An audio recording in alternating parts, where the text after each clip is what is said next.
Brilliant. Thank you so much for joining, for choosing this panel. This is going to be an interactive roundtable. Whilst the room setup might not be the most accommodating, we hope that you will be able to really get into a conversation. We'll be talking about regional approaches to climate security, and I really hope that we can use this time and the space to share and to compare and contrast our insights across the African Union, which is possibly the most advanced on developing a continental position on climate peace and security compared with any other regional bloc, and compare it with the European context, but perhaps some other regions represented in the room. So I don't want to introduce myself again, but my name is Janani Vivekananda, and I'm delighted to have some brilliant speakers here to just kickstart our conversation, and then we will be able to get into the dialogue. To my right, I have Ambassador Ahmed Hussein, who's the Deputy Chief of Mission of the Permanent Mission of the Arab Republic of Egypt to Addis Ababa, and the representative of the AU Peace and Security Council. So we're delighted to have Egypt represented here, particularly given this position now in the African Union's Peace and Security Council, where climate is certainly going to be on the agenda, I'm sure. We have Colonel Sheku Tejan Sese, who's a Senior Political and Reporting Officer and focal point for climate peace and security at the African Union Commission. And to my left, we have Roshan Drury, who's the Programme Manager for the Service for the Foreign Policy Instrument within the European Commission. So we'll just get this conversation started with a few insights from our panel, and then I would really like us to have a discussion. So, Ambassador Hussein, I'll start with you. Can you tell us a little about what steps the AU Peace and Security Council has taken to prioritize climate peace and security? And can you describe, if you have any insights, on the actual process of moving towards a common African position within the AU as a member state? First of all, thank you for having me here. Egypt has assumed the presidency of the African Peace and Security Council for the month of October. As you know, Africa is one of the most hit places with the effects of the climate change. Within the African Union, the African Peace and Security Council was tasked by the job of drafting a common African position in this regard. This document should be a guiding document for all African countries in working together and in tackling the intersection between and the nexus between peace and security and climate. The process started in 2018 when the Commission asked the Department of Peace and Security, Political Affairs and Peace and Security, to start working on this document. We have gathered all the possible momentum from the member states, from the international partners, to work towards having first collecting that data, working with the partners to draw the map that can help working. In 2021, the Peace and Security Council issued another communiqué requiring the expediting the process. Various forums and excellence centers, such as the CCPE, the Cairo Center for Peace Building and Operations, they tried to make recommendations to help with the process. Lately, we had the very successful workshop that was held in Nairobi to help further consultations. In this regard, we believe that we have reached some annotated elements for the common position. The last event during the Egyptian presidency will be on the 31st of October. It will be further consultations regarding the common African position. We hope will be in a verge of reaching an agreement or adoption of the elements or maybe the position itself. Thank you so much. Can I just ask you to tell us a little bit more about the purpose and the outcome of that AU member state consultation on climate, peace and security in Nairobi? Okay, we had further discussed what was provided before from the Commission, working with the support with several partners, as Adolfi has helped us a lot in this regard. We believe that we are closer to reaching an agreement, but still we have some concerns. We need to tackle some issues that, because Africa, it's a big continent, we have 55 countries, we have several issues to discuss. So we consider what happened in Nairobi as a significant step ahead, and we believe that with further consultation we can reach a consensus in this regard. Thank you so much. I think that's a really, really useful thing to flag, that there is this common threat that we face, our common enemy of climate change, but of course there's also the reality of politics, and I think, Roshan, we'll come to you shortly, but you can speak to that, of how to get a common agreement to guard against this common threat, but also to bring in the domestic realities of domestic priorities and politics into play as well. You mentioned CCCPA, which is, of course, an excellent partner and knowledge provider based in Cairo, and CCCPA was one of the core or lead authors of the ACRA, the Africa Climate Risk Assessment, which was a real kind of foundational kind of knowledge block for the peace, for the CAP, for the Common African Position. Perhaps Colonel Sheku, you can tell us a little about this process of steering the ACRA process and how this has been kind of used to inform the draft of the Common African Position, and how this kind of leadership from the different knowledge leads, such as CCCPA for North Africa and then the various other research partners for the different regions of Africa, was integral in this process. Thank you very much for... It's on. It's on. Thank you very much for inviting the African Union Commission to be part of these very important discussions here in Berlin. And I bring you greetings from the leadership of the African Union. It's, of course, very important for you to know why the African Union is even in this business, before we even go to the ACRA, which is the focus here. Now, in 2018, just as Ambassador Riley stated, there was a press statement coming out clearly from the PSC, giving us clear directives that we should undertake a study to understand the nexus between climate change, peace, and security. And in some fora, definitely, people don't even talk about the peace element. But for the PSC, they were very direct, and this was the instruction that we got. Right from then, we had the very handy assistance of Adelphi that came in. But then there was COVID. And then when there was COVID, a number of things slipped the way. And thereafter, in 2021, the PSC come up again with another decision that we should expedite the process of understanding climate change, peace, and security nexus. Then the Commission started again, reinitiated their conversation with Adelphi, and then they started working on this. You have a group of African negotiators.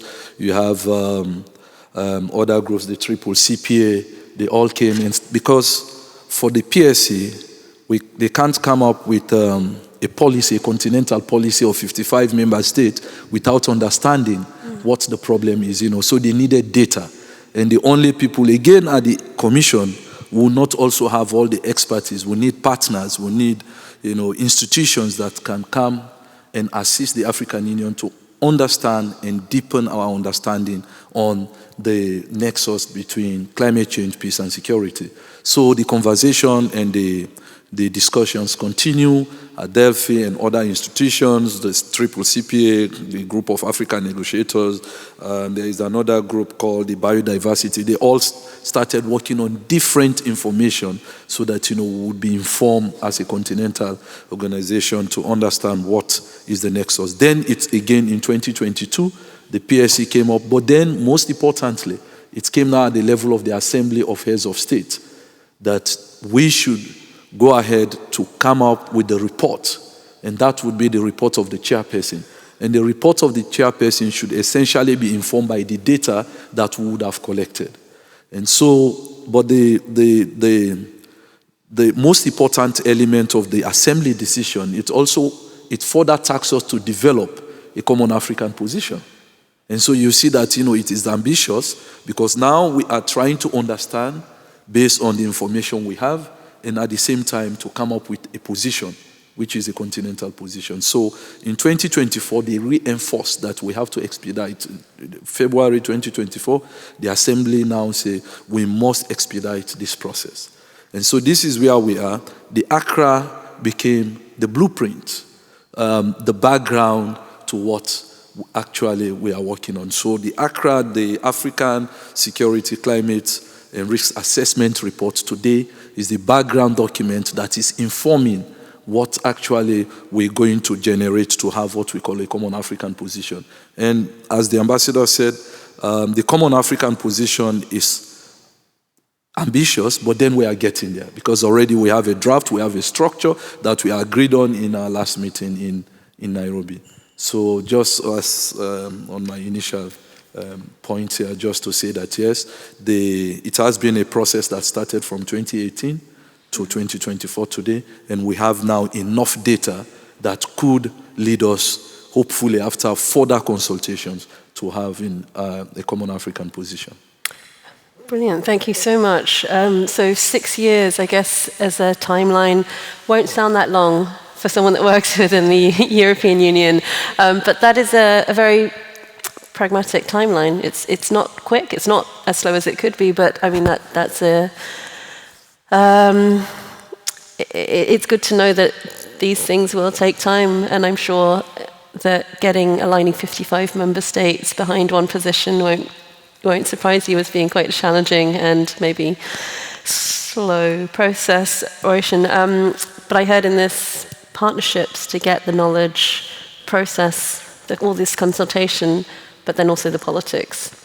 And yeah, I guess these are not 3 new Ps for you as well, Roshan. Can you, do you have any reflections on this, and can you tell us a little bit about the EU's process around this, around the joint communication, and what you hope, or what you think can be learned from the African example?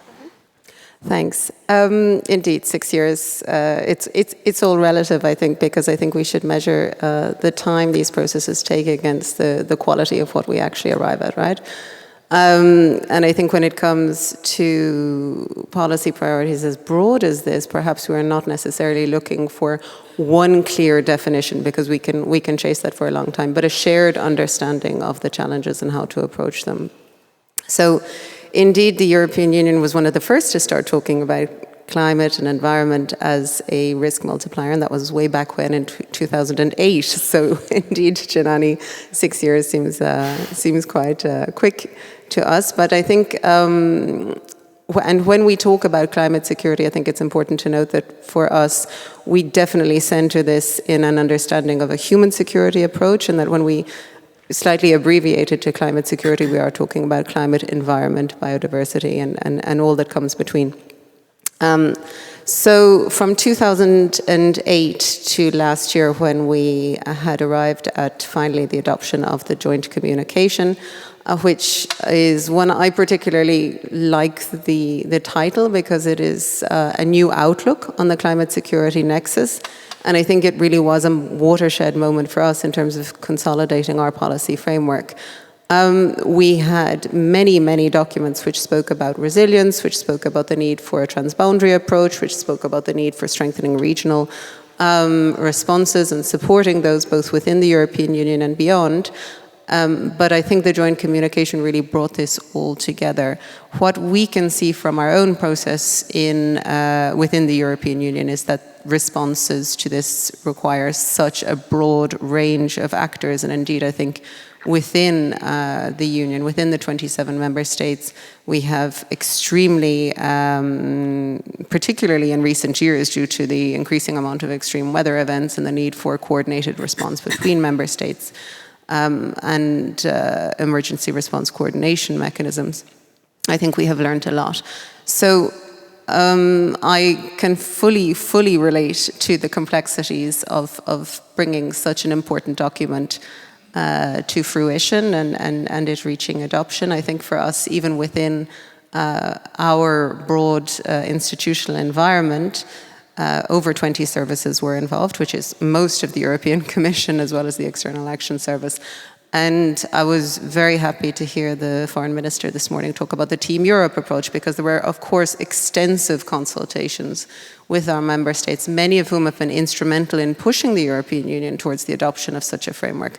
So I think it's really important that we note that we must balance the need for these processes to move forward, because as we have already heard this morning, I mean, the scale of the challenge only continues to increase.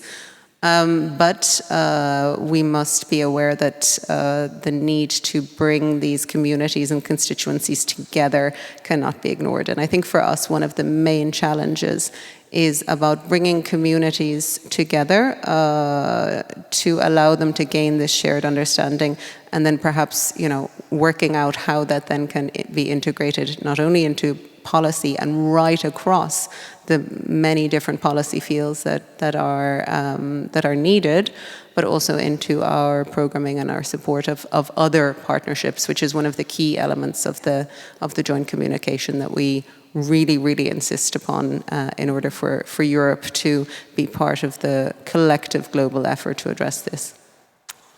Excellent, thank you.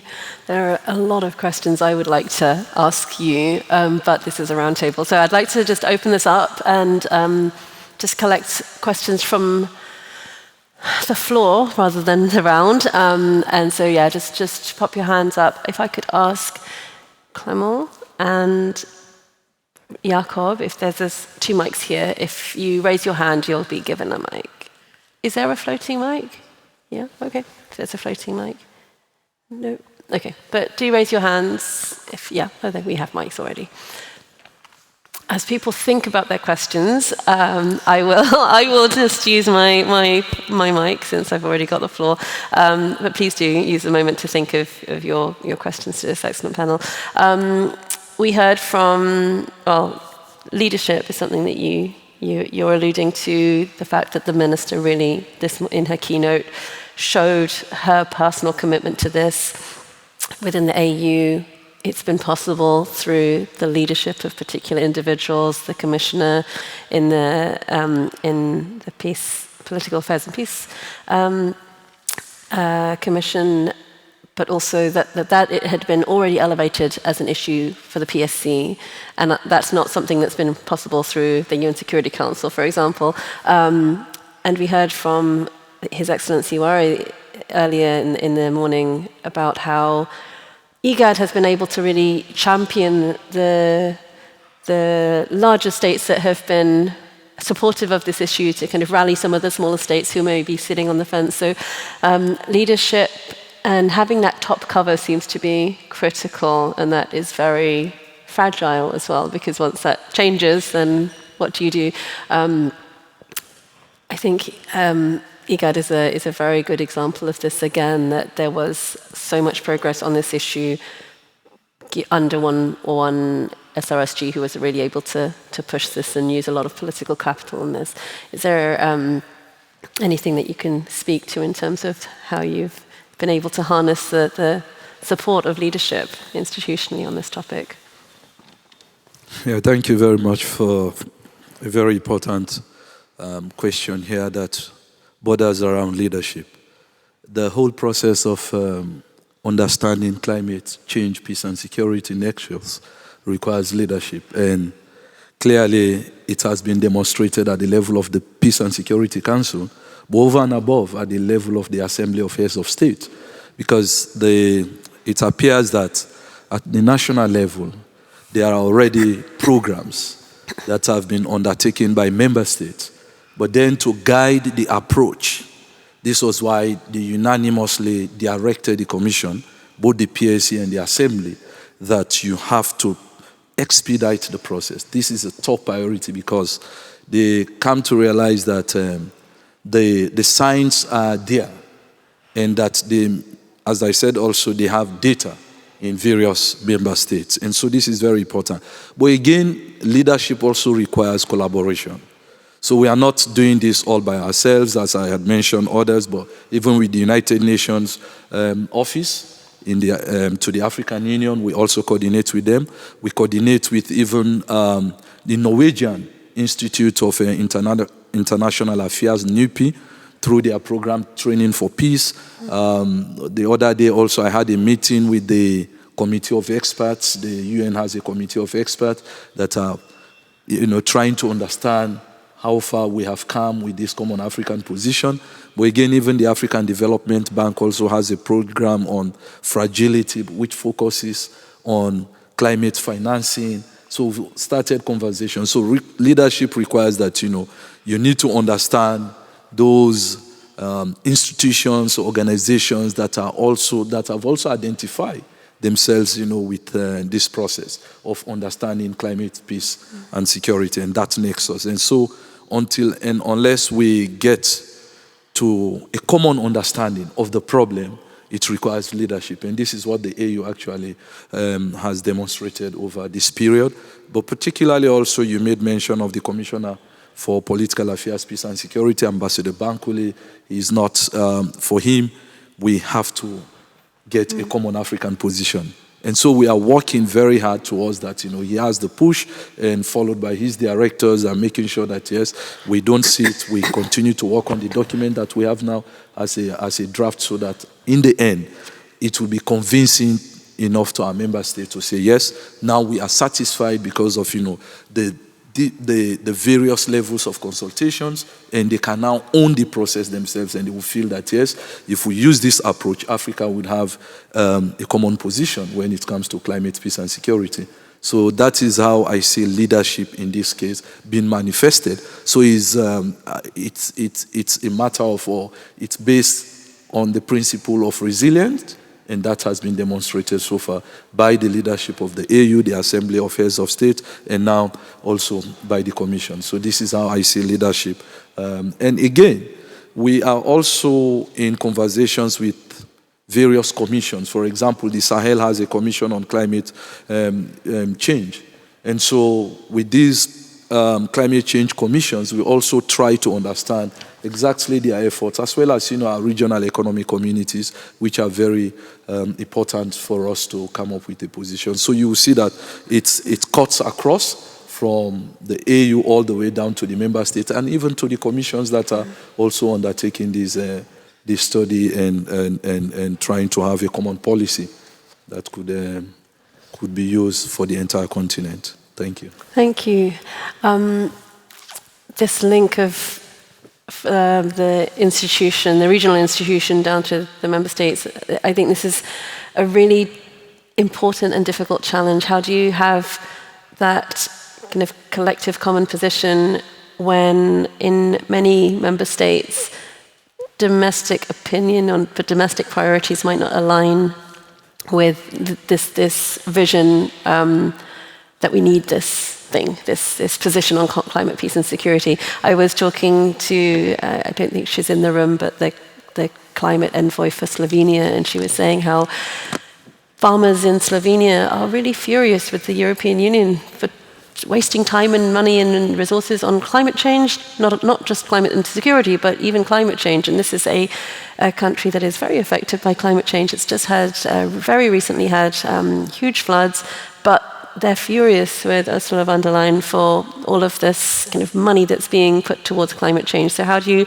have a narrative that resonates with your domestic audience, which at least in Europe is certainly becoming quite divided on the climate issue, as kind of politics leans towards the right in many of the member states.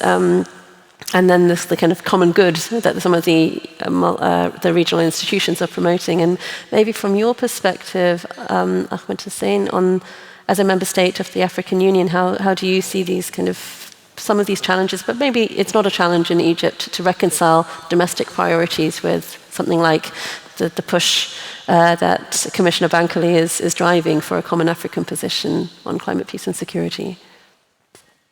Okay, if you allow me to say something personal, it will help. Absolutely, please. Yeah.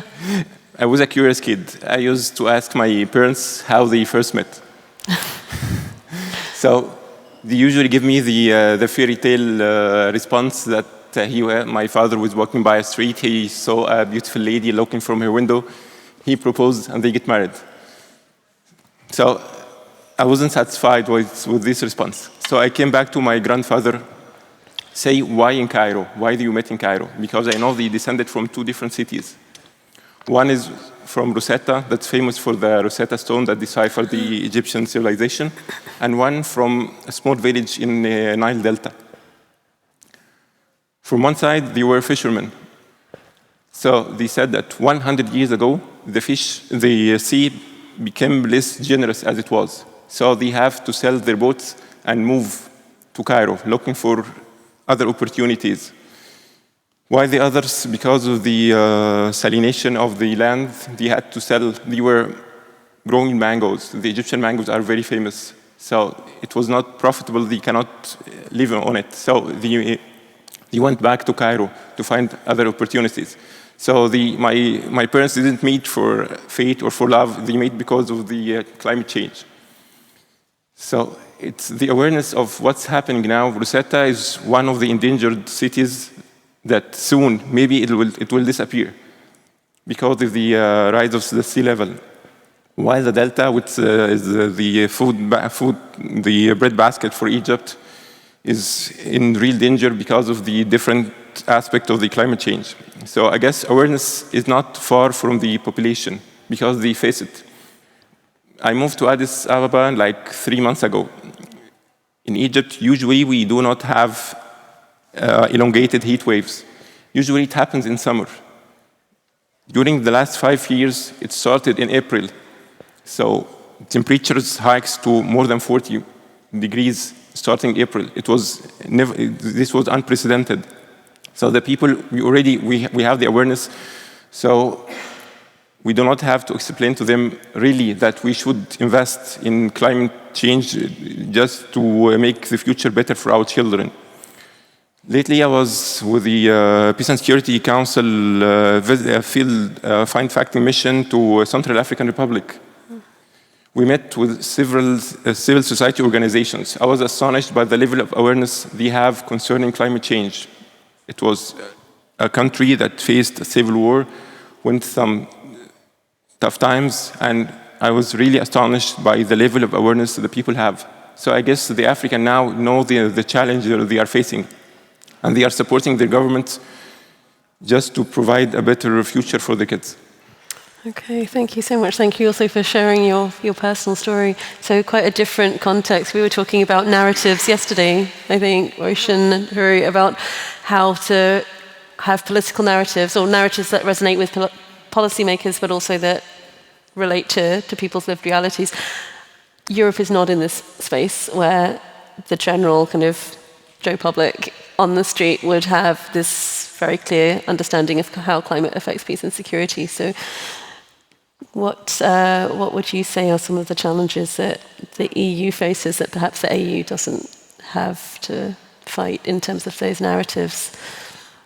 I mean, firstly, I would say, and thank you. Unfortunately, my parents met in a very boring way, which I won't share, so I don't have anything so personal to add. But I think in terms of the the challenges, I think maybe Europe is just at a different stage, because for a long time Europeans considered this something that was happening elsewhere. We had a wildfire here, a flood there, but they were considered, rather extreme events. And we now see in Europe, I think, a shift. But you are also absolutely correct, Janani, when you say that, let's say, windows of opportunity and political opportunity to discuss these issues can expand and contract, and we are possibly in the latter dynamic right now. I would say that there is a creation of a false binary, obviously, very often on these. No, it is economic security posed against, changes down the road which may or may not affect.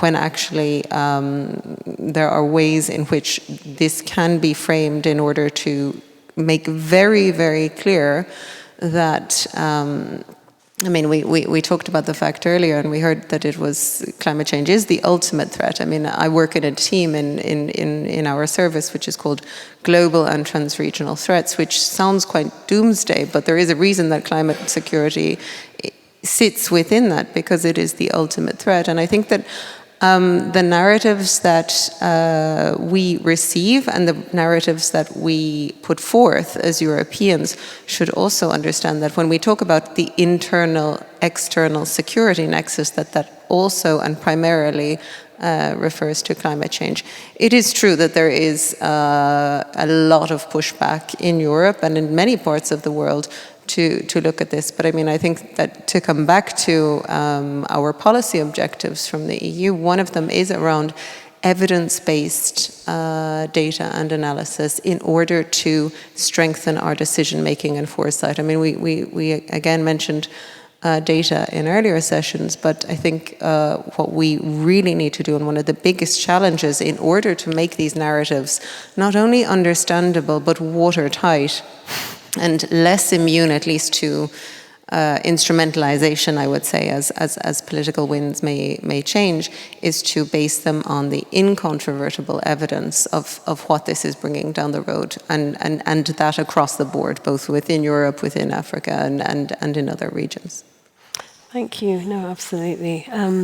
Does anybody have any insights, experiences, comments here? I can collect a couple, and I'm also very happy to pick on people as well. Yeah, can I? Yeah, please. So here and then over here. There'll be a mic delivered to you shortly. Or we might hear it if I speak. We can, but I think you're live streamed, so you might need to go through the mic. Is this on? Yes, hi. My name is Tobias Petrelius. I'm head of the Africa unit at the Volker Bernhard Academy. And first of all, thank you so much for all the insights.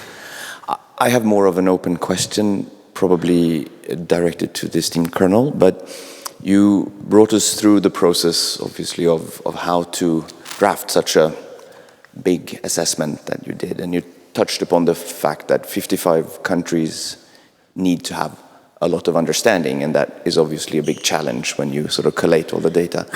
Is there a possibility for you to expand on any other challenges that you face during this process? Because those are quite interesting for us to understand. What is it that you meet in order to, and what do you need to surpass in order to get such a big process towards the end result? Thank you. Thank you. And we'll take the colleague from CIPRI, and then can we have the mic over here? Okay. Oh, all right. Thank you so much. I'm Winfred Mugambwa from Rights for Uganda, an eco-feminist queer women-led organization. Just to add on the question they've posed, I just want to understand how intentional is the process and actions you've mentioned. How are you trying to decentralize or localize all those actions, process you've mentioned? Thank you. Thank you so much. And then just at the front here.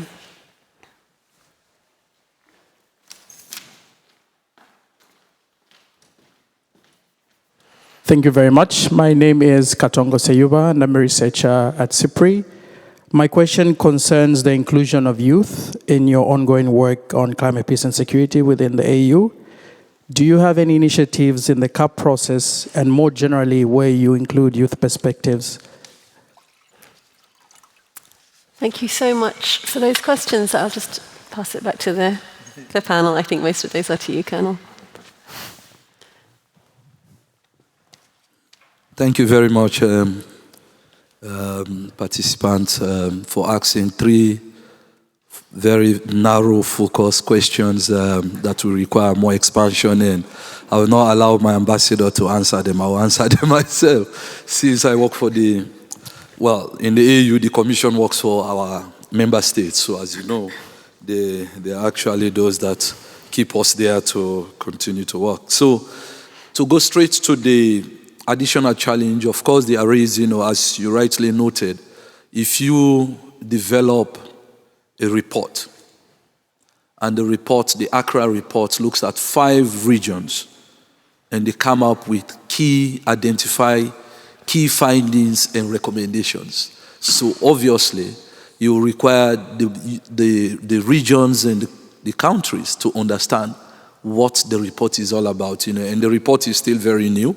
It has been launched not last month, in August. And so they needed time. That was the focus. They needed more time to understand the report and to come back to us so that they can contribute positively on the Common African Position, because the report provides the data that could inform our position as a continent. So that is where we are. Of course, that challenge is there. And again, there is also a challenge for financing such a program.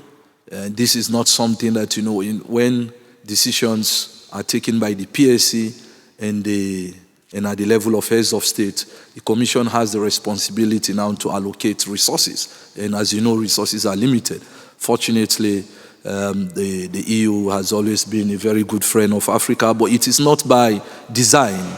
It was meant to be because we are natural neighbors. We can't move. I don't know if with time ecology will allow a shift, but for now we are neighbors. And so our programs have been supported fully by GIZ, even GIZ office in Ethiopia. I must mention this. They have been very cooperative.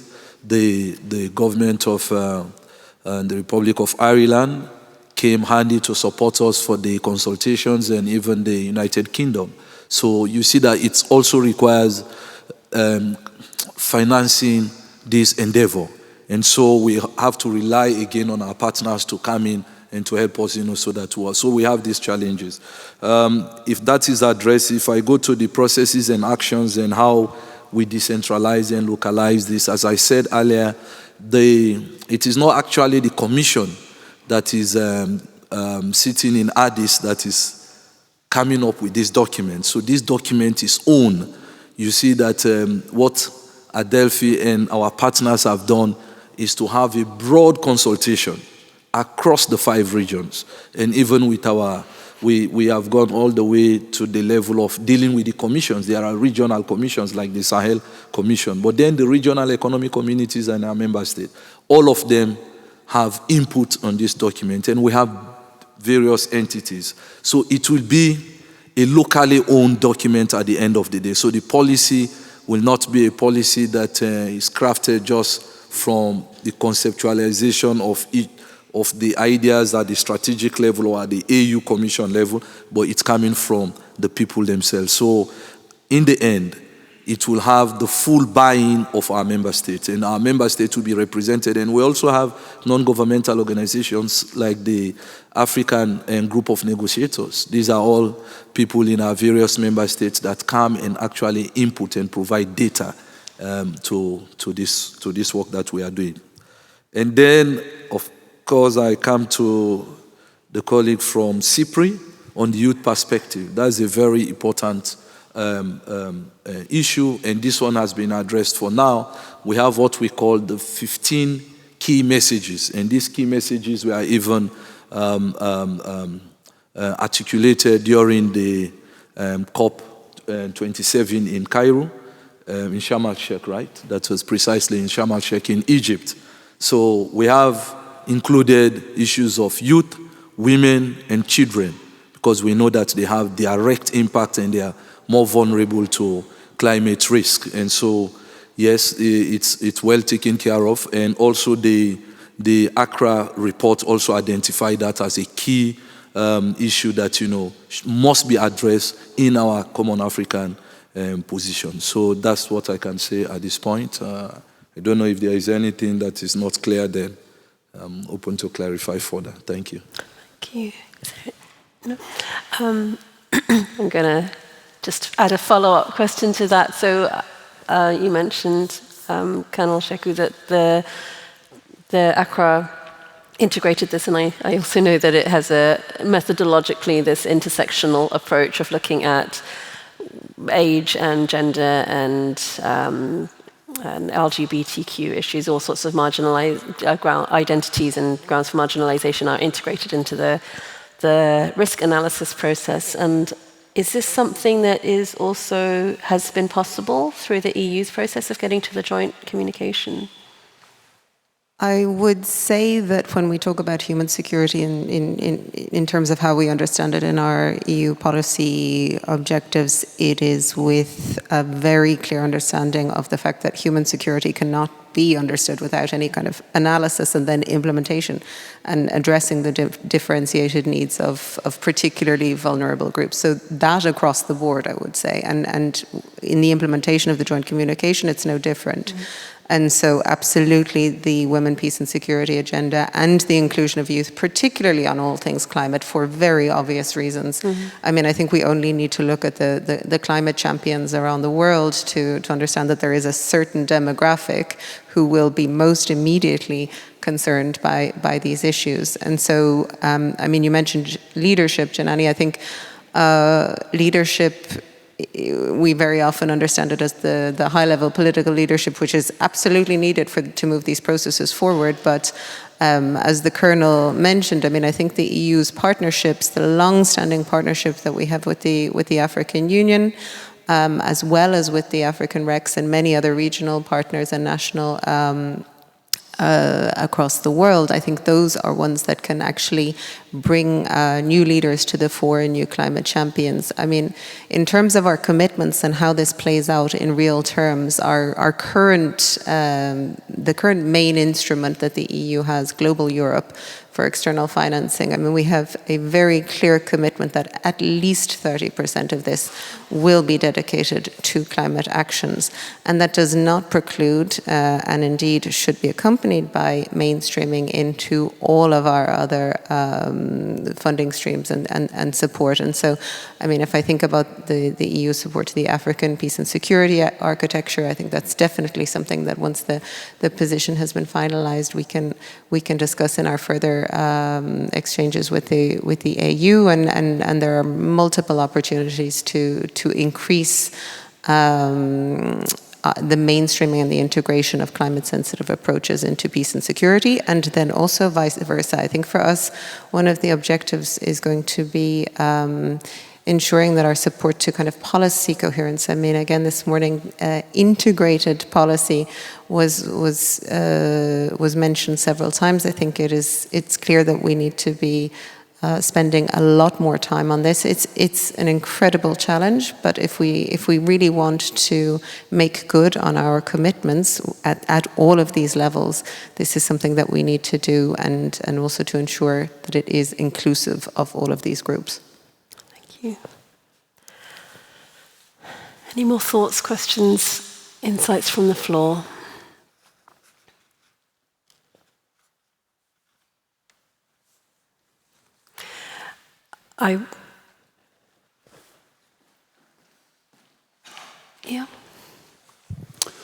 Yeah, thanks so much for your thoughts so far. My name is Benjamin Pohl. I work for Adelphi. I just, we touched a lot upon the way where, how far we've come in, articulating the common African position, and then also, of course, on the EU side, the joint communication.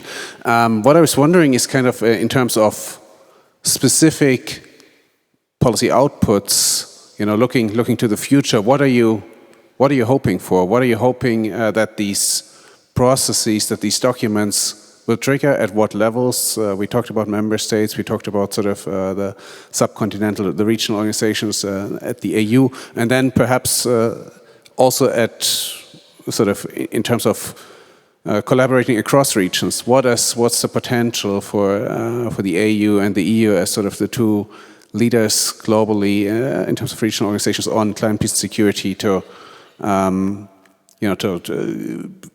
further that agenda and to implement it? Thanks.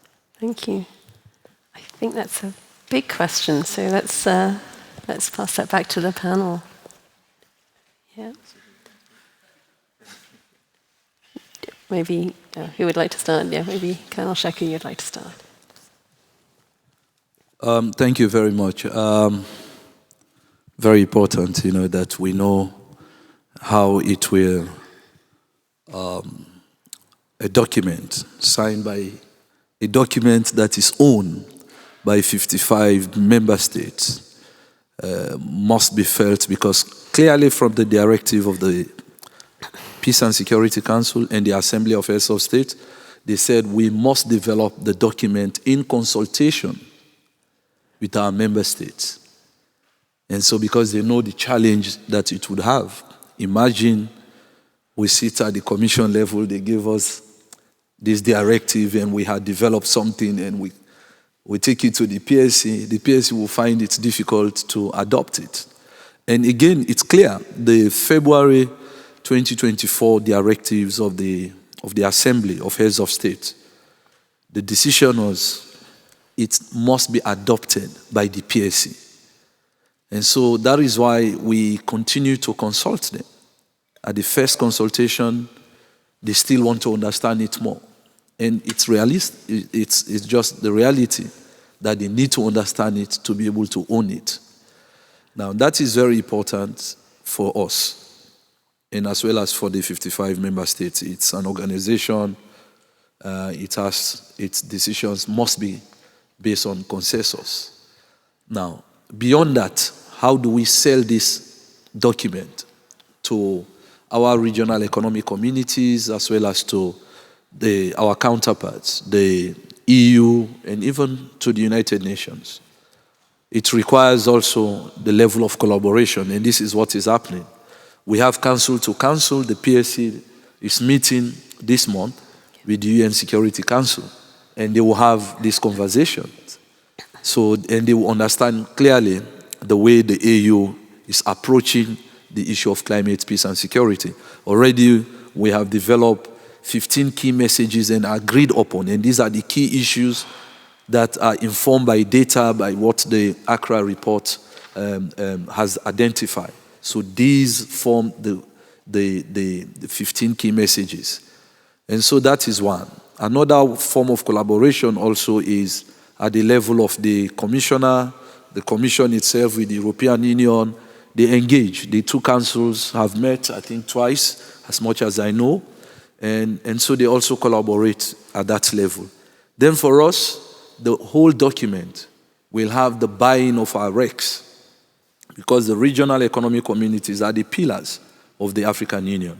And so the 5 regions are fully consulted in developing this document, and we are also consulting our member states. So at the end of the day, you will see that we would have a document that has a continental acceptance, a continental consensus. So this is how I see that, we would navigate around, getting people to see that, okay, this position is our position, we own it, and then they will be able to implement it across our continent. And for the EU, will also see that, okay, our neighbors have done this, and why not us? And then the United Nations will take it and export it elsewhere. So this is the biggest look forward.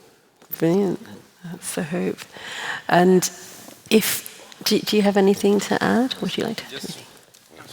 I just wanted to add that usually when I think about the common African position in this regard, I think about the common European position on agriculture. It took so many years among 20-something countries to reach an agreement on. I've been working on the WTO for 4 years, so I'm well informed about this. I'm a diplomat I'm sorry, nobody's perfect, but I guess we never say die. We just, when we go to negotiation, it goes on and on and on. Maybe I started this negotiation, I was part of it. Maybe my friend here will continue. Maybe our sons will reach an agreement. So in our continent, it's for our continent and for our world. We have to go and continue, regardless of the type of challenges we are facing. So it will take time, but finally we'll reach our target. Thank you. Thank you. I want to just paraphrase Ben's question a little and just present you with a final question to wrap up this conversation. If we get the Common African Position, when we get the Common African Position in place, what is your hope in terms of what this means in terms of real-world change, implementation?